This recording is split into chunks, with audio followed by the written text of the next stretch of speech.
Contemporary fantasy. It's been a particularly exciting one. So I'm going to hand over to Matt Seneca now, who's going to introduce himself and the other panelists. What's up, everybody? How's it going? Thanks for being here. My name is Matt Seneca. I'm a cartoonist, printmaker, comic book historian from Oakland, California, USA. Happy to be here. Happy to introduce these amazing cartoonists and publishers sitting next to me. Let's go down the line. Why don't you all introduce yourselves? Okay, hi. I'm Lina Starkler. I'm from Sweden. Yeah, I'm a comic book artist. I right now mainly like fantasy, sci-fi comics. My latest book is like Garden of Spears. It's like a fantasy epic sort of thing. Hi, I'm Landy. I'm part of a collective called Decadence Comics. We do a lot of sci-fi comics, but recently I've been doing some more kind of fantasy, sword fighting, insect, bio-modifying stuff. Hi, I'm Leo Sadler. I live in Nottingham. I've been making self-publishing comics for about 20 years. I make comics about power structures and imbalances and cruelty, and it's all really funny. And lately I've been kind of making sci-fi drawings of wind turbines, anthropomorphic wind turbines. Hi, nice to meet you. I'm Simone Alberto Grifone from Hollow Press. We are a publisher. We do dark wave fantasy art. We make board games, comics, lore books, miniature games, music. Everything would be dark fantasy.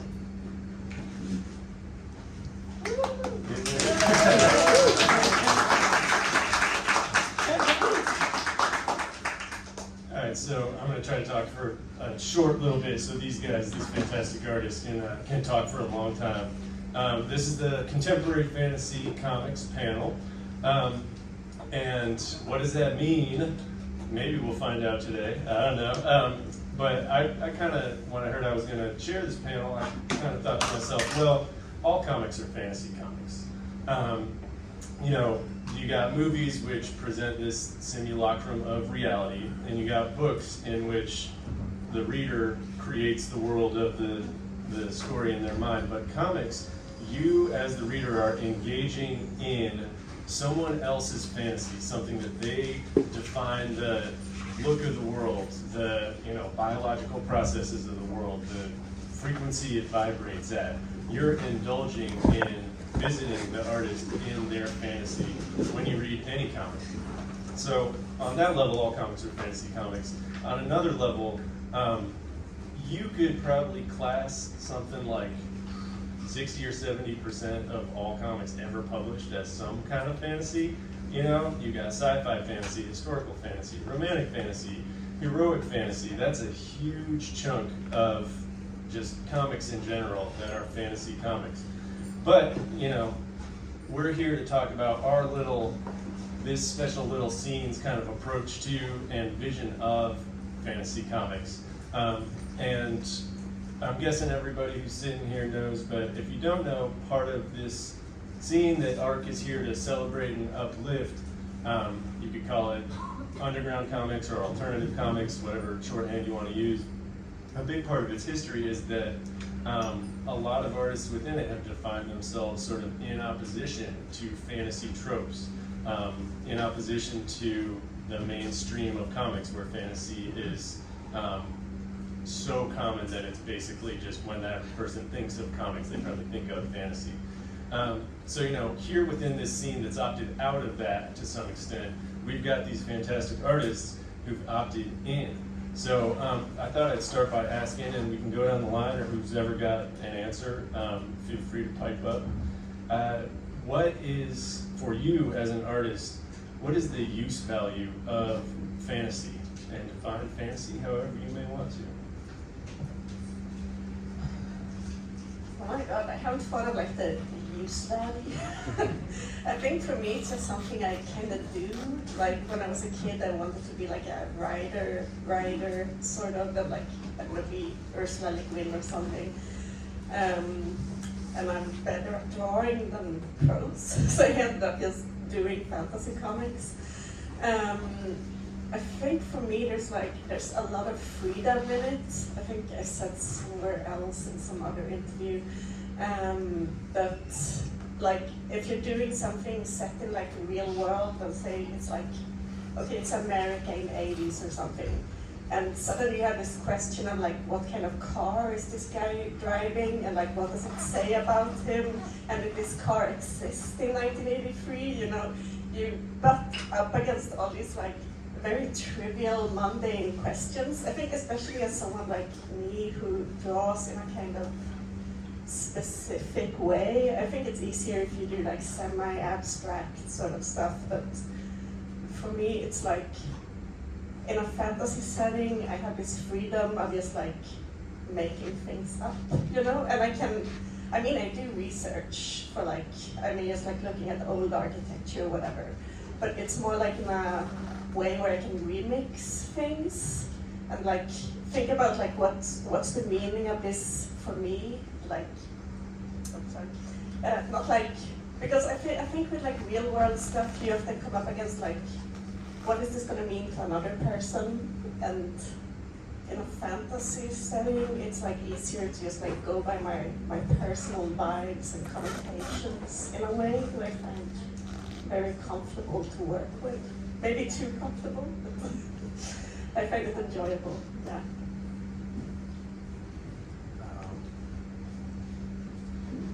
I think a lot of my past comics have been like, I did a lot of stories that were like post-apocalyptic, quite bleak, and I think fantasy enables a bit more, maybe something more hopeful, and I find it easier to put some humour in it and explore like ideas about ecology more, and take more inspiration from some of the things I enjoy in real life, like just hiking and nature and things like that.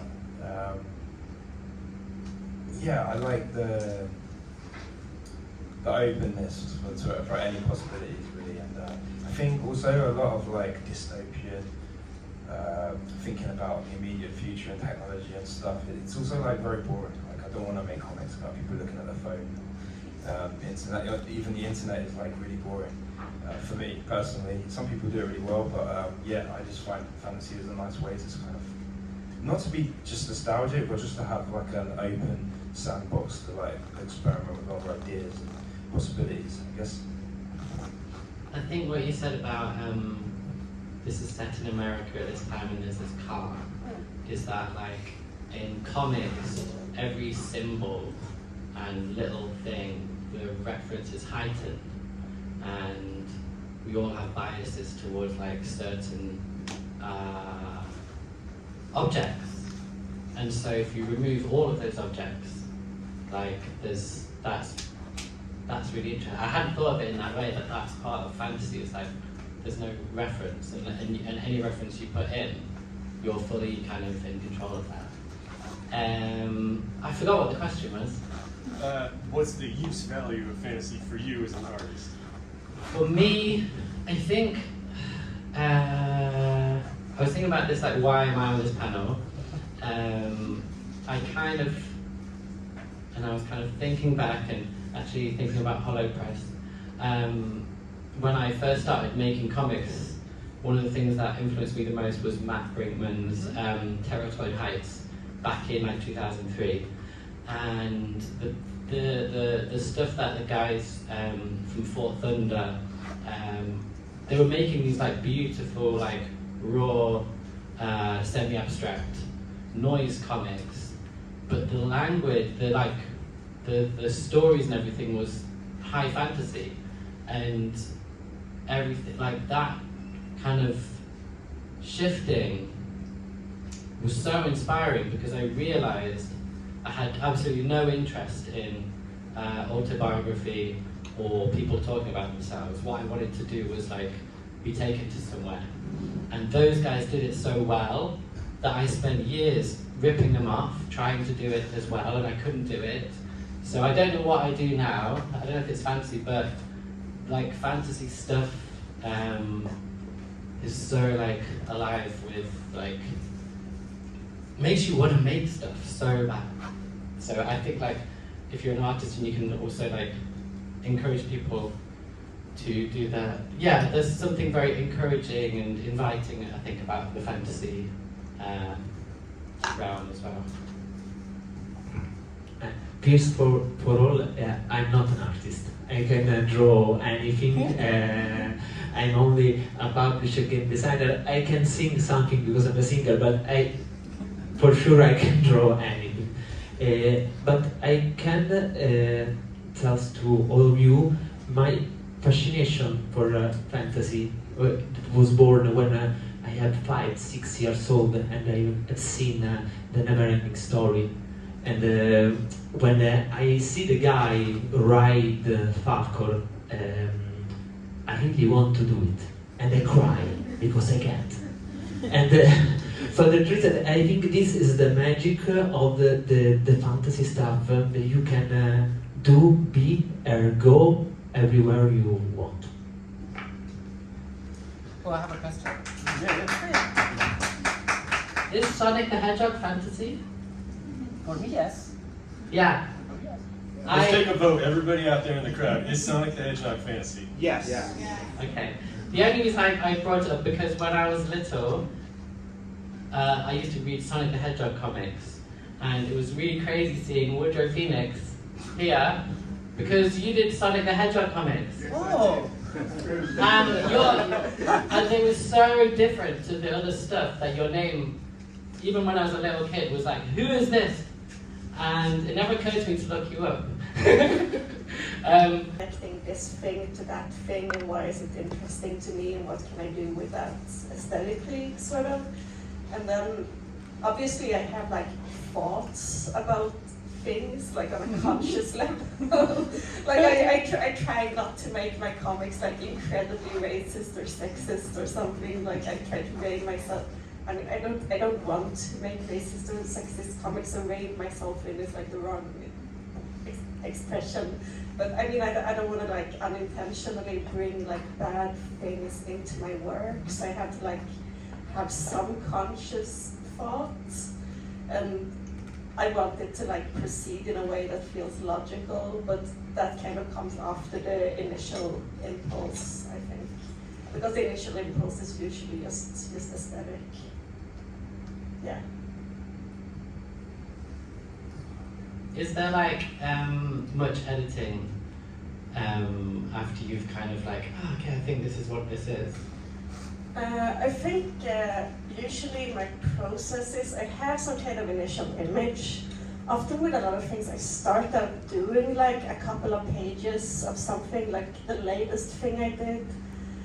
This like weird little fantasy comic that's set on like a prison island. I just started out with like this image of the ship arriving at the island, and that was kind of just something I drew as an illustration, but like in a comics page format. And then I really liked that image, so I felt like, okay, I owe this image something. So then I sat down and tried to like outline a story, and I think I did like a bunch of different, I sit down at a cafe or something and I have nothing to do, so I write up like point for point what happens in this narrative.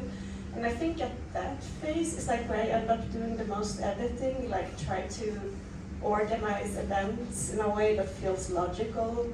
And then when I get to making the actual comic, it's like, there's like these layers of like, okay, I write some text, and then that might change a bit to when I do the thumbnailing, and then from the thumbnailing to the page, I might change something, and then for the text to match the page that I end up with, I might have to change something in the text.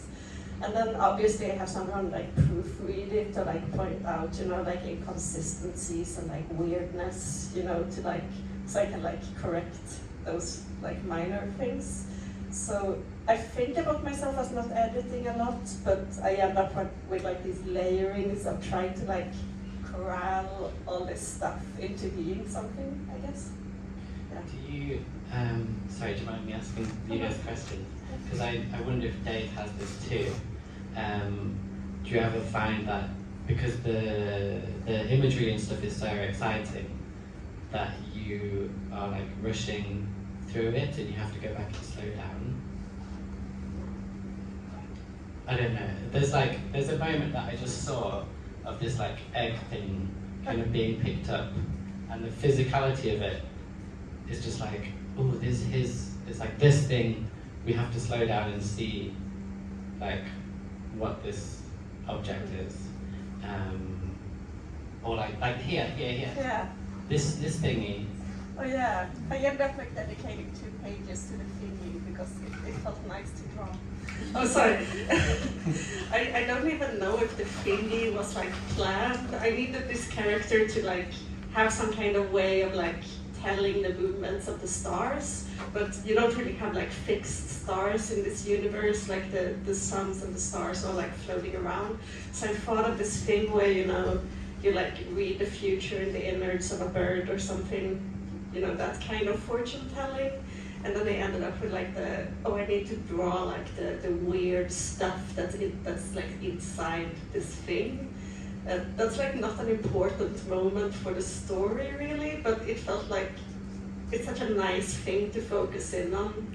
So I definitely end up like with, okay, this is like a small visual thing, but it's nice, so I've got to like allow it to take up a bit of space, definitely. You You're the said, kind of leader now. Well, just because there's so much like design involved in this stuff that like you guys do, and I wondered like, oh my god, this character is so cool, or this spaceship is so cool. I just want to draw this thing flying around, and then I think you had a comic that you want to be that, or maybe I volunteered myself to help you edit it. You proofread my comic. And I was like, this is Gave me just some slow down. Yeah, I had to do more work. Yeah. I Yeah. had to add a few extra panels, but it really helped, obviously. But I think when you're in it, it's quite hard to kind of realize that Yeah, stuff yeah, because it's so definitely. exciting. Just making, fantasizing and designing and like seeing these things that you've invented, like moving around. That yeah, I don't know, but it's interesting to me. Do you guys ever do any taking out, or is it just putting more in? Oh, you're just putting more in constantly. No, I started thinking about that now when you said this. It's like when I was like in my late teens, I was very into, you know, like Shayna Mieville. I think he's been like slightly cancelled in some way, but Shayna Mieville is like a British sci-fi Science fiction writer. novels. Do you say Mieville? Mieville? Shayna? I say Melville, but I know that's not right. No, you want to say Melville because that's like, but there's like a diphthong in there somewhere. Anyway, so he writes these like kind of weird science fantasy novels with like, there's just a ton of stuff going on in them. And I think like back then I was really bad at formulating my ideas in a way that felt like coherent to me. And reading those novels, there's like a ton of like, oh, there's this fire that burns time, and like when something burns up, it like disappears from history, blah, blah, blah. Like just these like little things that are like really cool ideas, and they appear for like a couple of pages or something, and then they're like totally irrelevant to the plot. And he throws these things in there, and it's like, oh my god, I wish someone had written like an entire novel on this, and this guy is like wastes this idea on like kind of a side joke almost. And I'm kind of scared. I mean, I don't have like good ideas in that way, but maybe visually I have good ideas. And like I'm starting to feel like I'm kind of becoming like that, oh, I'm just gonna put this in a panel because it looks cool. And then some other person might be like, oh, you should have done something with that. But that's like the embarrassment of riches, you know, you have to like, there's like a bragging element to it, I think, which is kind of embarrassing, but it's like, oh, I have enough stuff that I can just like use this stuff very casually and then maybe get back to it later, you know, but it's my stuff, I have all this stuff. Sorry. I guess as you were saying that, I was thinking of the worm whistle in Nausicaa. Like these tiny little bits of technology that you just glimpse, and they're so vivid. So cool. And like that can make you just go off on, you're like, okay, what is this little thing that you swing around like this, and insects can like all I had to say is worm whistle, and you guys are like, yeah. And like, Nausicaa has got so much of that good, like, it's so, that world feels so vast, and it's because of these little tiny bits of technology that are just like glimpsed. Yeah. And that's like, that must be unique to fantasy, I think, like, and sci-fi is this. And maybe that's why like lore and concept art and stuff is so like evocative and like inspiring, is because you just need a little bit and then your mind can go, which is, I think is really unique in like art making. And immersion. I think that's like how you become immersed. For me, I'm a bit skeptical and cynical about a lot of things.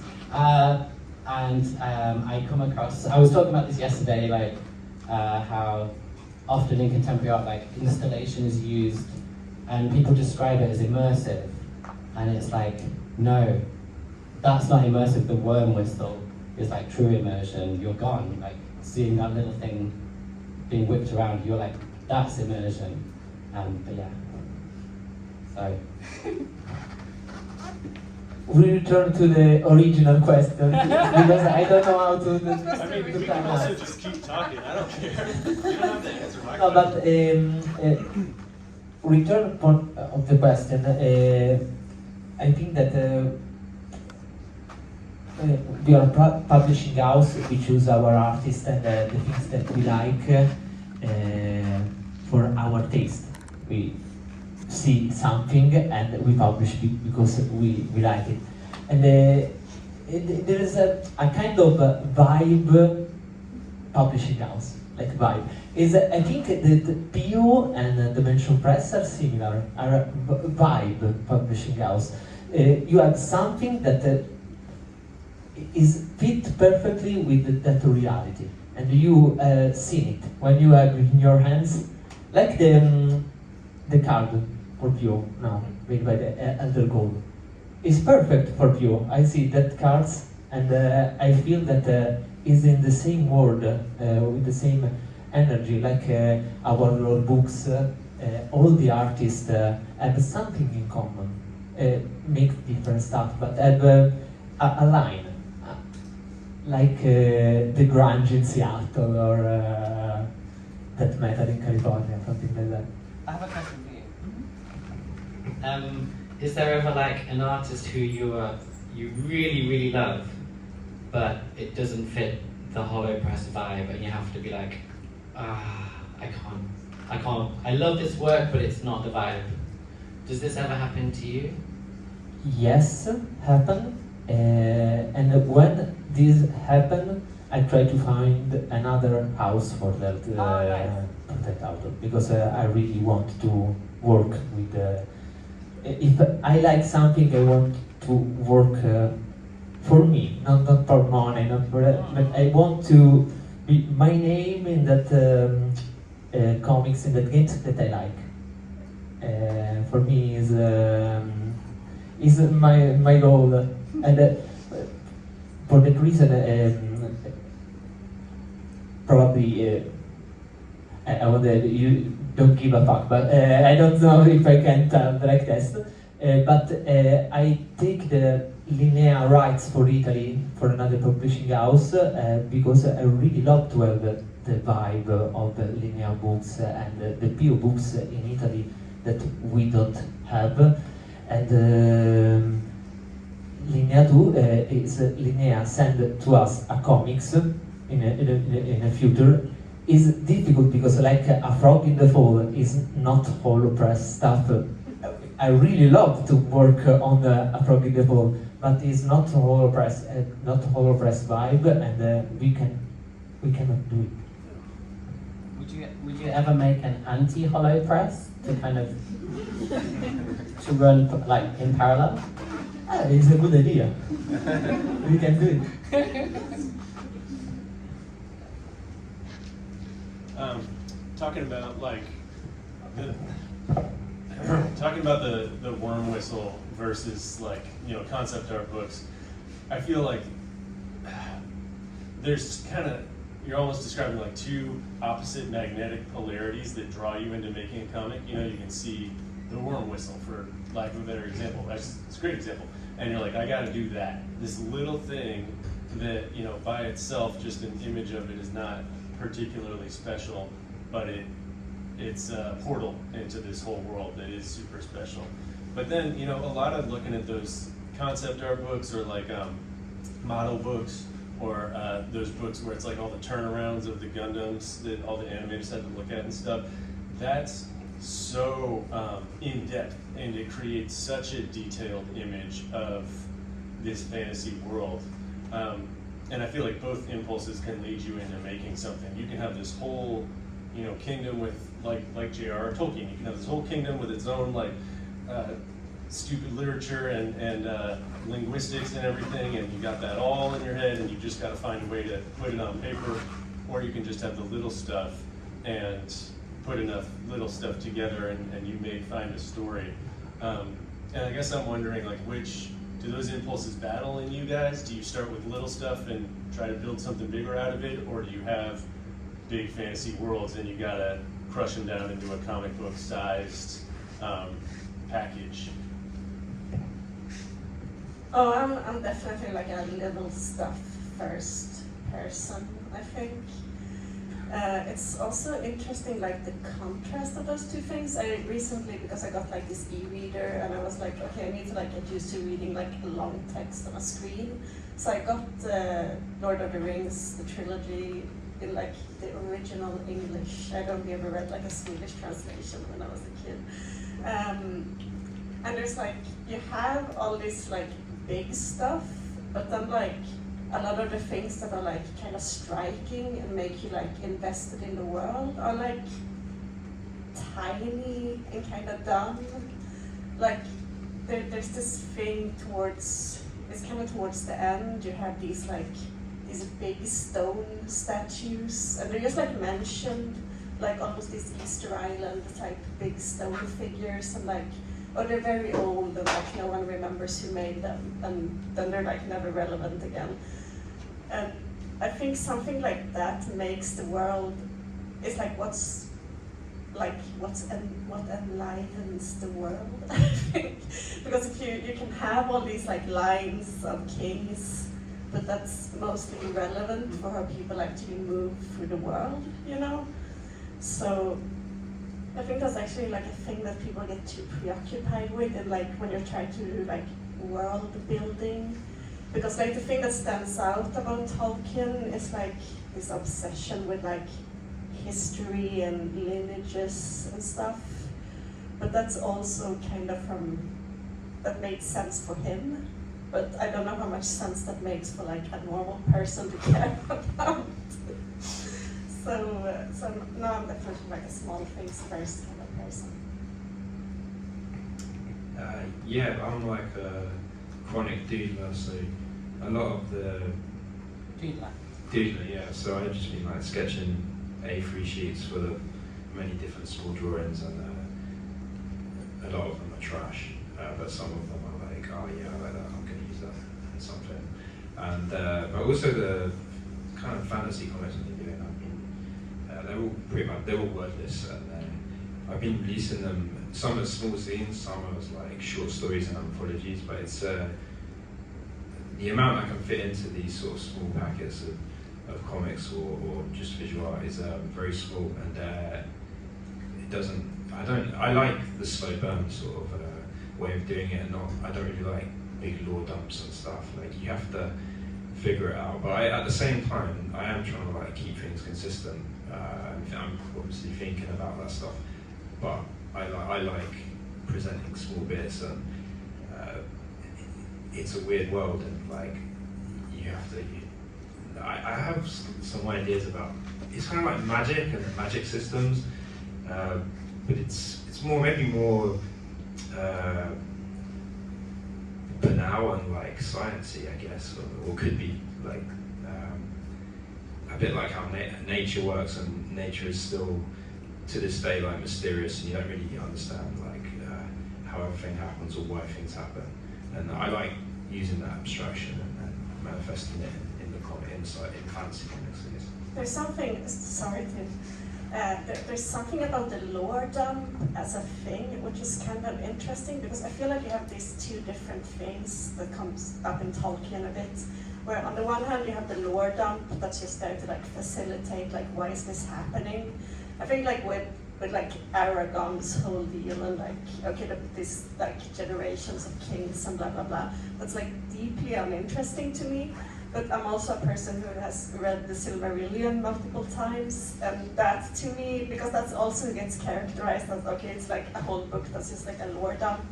But I think that one kind of transcends being like a normal, like, it's not there to facilitate another narrative, you know? It's like a lore dump as poetry, almost, which is kind of interesting to me, because I feel like, you know, you have the lore dump that's there to facilitate something else, like this is why this is happening, and you need to know this thing, you need to know why this thing is happening, but this thing is not in itself interesting, compared to like the Silmarillion, which I think is in itself kind of an interesting artifact, even if it doesn't really work as like a modern novel, it's like an interesting piece of literature. I don't know where I'm going with this, but I feel like there's these different characteristics to the lore dump.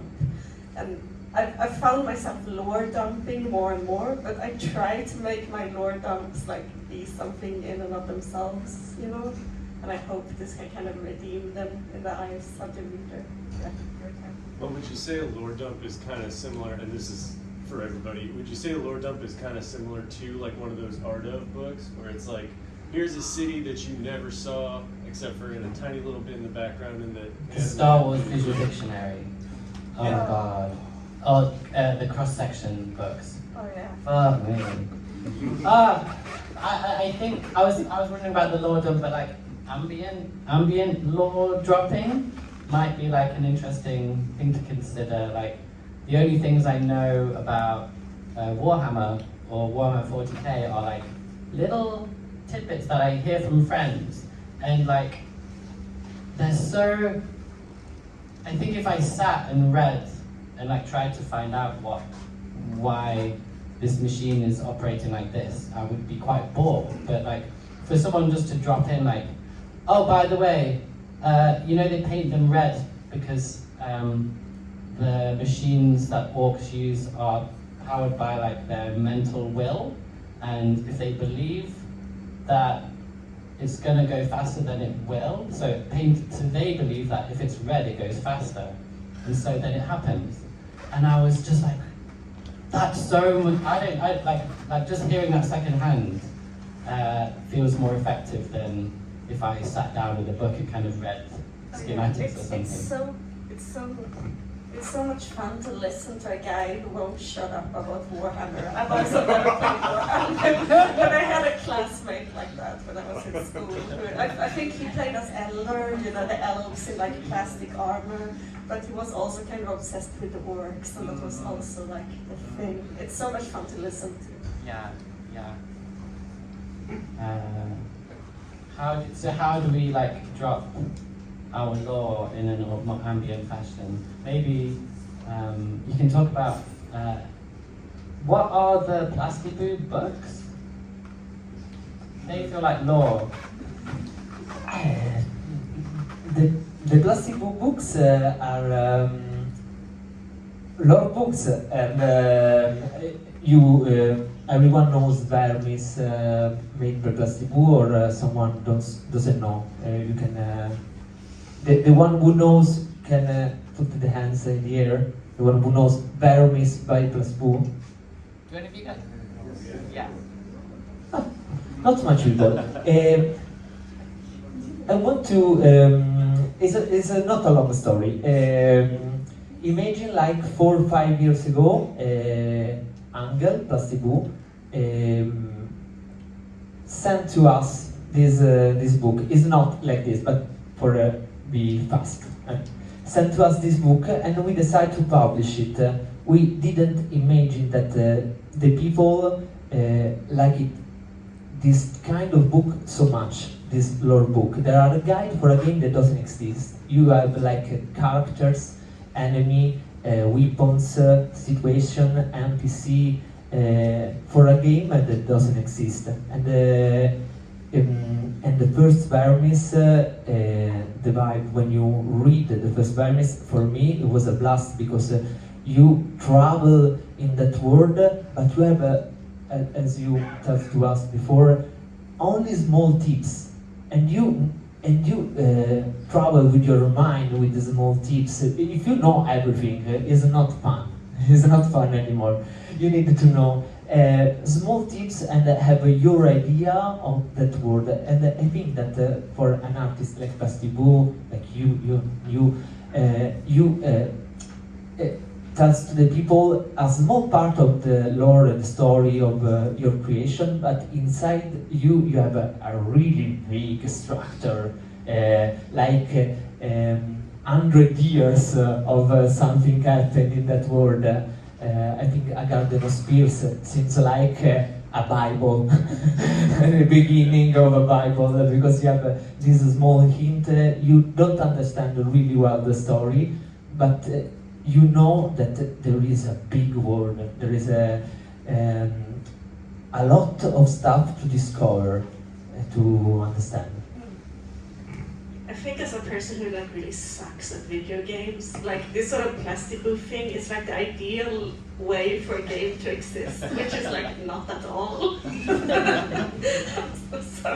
Sorry to anyone who works in games here. But like this way of like you can just look at it and imagine it the way you did like Final Fantasy as a kid who didn't have a PlayStation. And then it's like, okay, that's what it is. And you don't have to actually like try and find this thing and play it in order to like not be a poser, because there's like nothing you have to play, you can just look at it, which is amazing. Yeah. That's really funny. I also have no interest in playing video games, but like seeing a trailer for like, I don't know, Death Stranding or something, and I'm like, oh god, I wish I could just enjoy that somehow without ever having to sit at a console. Like it's so looks so incredible and full of stuff, but I don't want to play it ever.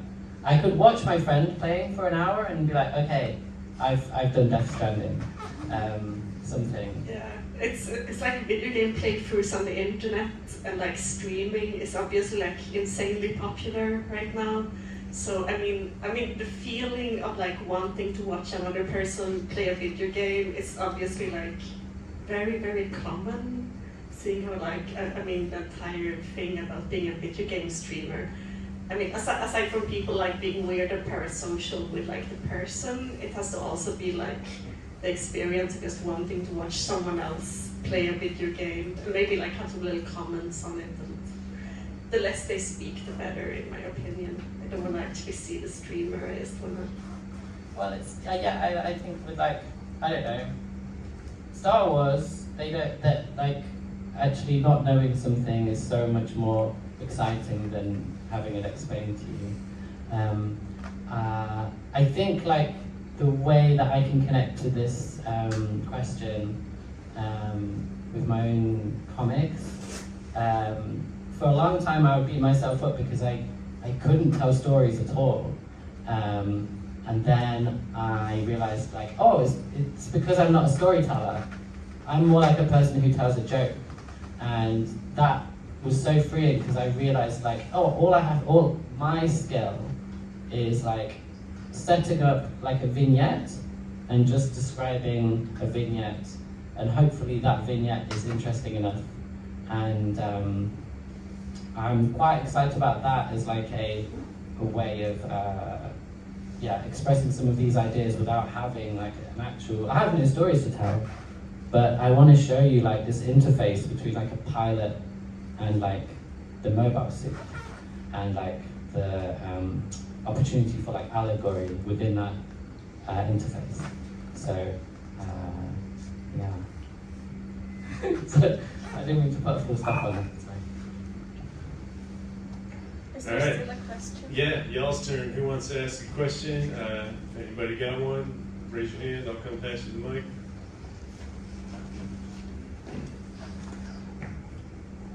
Hi, so basically my question was, world building and like creating lore is amazing and it's a lot of fun, but what is your special way of basically like honing in those ideas and like not getting obsessed with like, I guess, like the conclusion of like the end?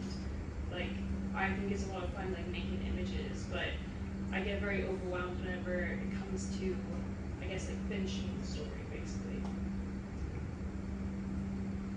I think you can make a story and it doesn't have to be, it definitely doesn't have to be super obvious, like what the meaning is or what it's about. It can be abstract and you can, it should be abstract and the reader should make their own interpretation. So it's good to have a purpose. It's also, as a flip side, it can also be nice to just keep it open for the reader, I guess. I guess for me, I try to find like some kind of little end point where like you can like see something having sort of been achieved maybe, or like a character being like in a different position from where they were initially. Or like, I mean like with Stages of Rot, you have this thing that like just implies the cycle continuing sort of, and it's like, okay, you've seen this happening, now imagine it happens again forever, basically. And you don't have to watch it happen again in the comic to imagine it happening again. Like some of the later things, I mean, Garden of Spheres obviously hasn't ended. I'm doing this kind of as an episodic thing, so I'm trying to get back into making more of it. So with that, like having an ending wasn't, I have sort of in the back of my head an idea where it's going, because I'm terrified of starting a project without having like some image of like where I want it to end up. But I don't think I'm not big on like having this ending where like, okay, it's a big twist and you find out something amazing about the hero and then like he defeats the villain and then like the story has ended and everyone gets married and has babies or something, because I mean that also opens up for continuation, but it feels like weirdly final in a way that I guess I haven't experienced in my own life. I feel like often you have these like little things where like, okay, you've maybe achieved something and like this little era in your existence is over. And I think I have endings in that way, but I'm also not much for like definite endings. But I think especially with the fantasy world as a thing, it's kind of nice to not have super definite endings, because you want the reader to be able to imagine that, okay, this goes on and maybe this character goes on a new adventure or something. So, yeah. I was just, are any of you guys are conscious of the comic Power Masters by CF, which is like this incredible fantasy epic, and it feels epic, and it's never gonna be completed, and somehow that keeps it so alive, and the longing for like wanting to know what's gonna happen next is so frustrating and like and fun. And I have moments where I'm like, ooh, maybe I'm gonna make a Power Masters fan comic, because like, and I think that's where fandom gets kind of like invited, is this like, I want so much more of, I want this world to exist so much that I'm gonna have to contribute myself. And I wonder if, but I also wonder, maybe this is the difference between fantasy and contemporary fantasy. It's like maybe we don't have the kind of pressures or expectations of fantasy tropes, and that allows us to kind of like bend the way it functions or something. Do you guys feel that? The rest of I y'all? want to. Can I say something quickly? That's how I felt about Star Wars in the early 90s, and then now I fucking hate Star Wars, to be honest. Yeah, so there's this like kind of dumb quote about Kafka novels, which I don't know if it's real or if I made it up, but like he didn't finish his novels because they don't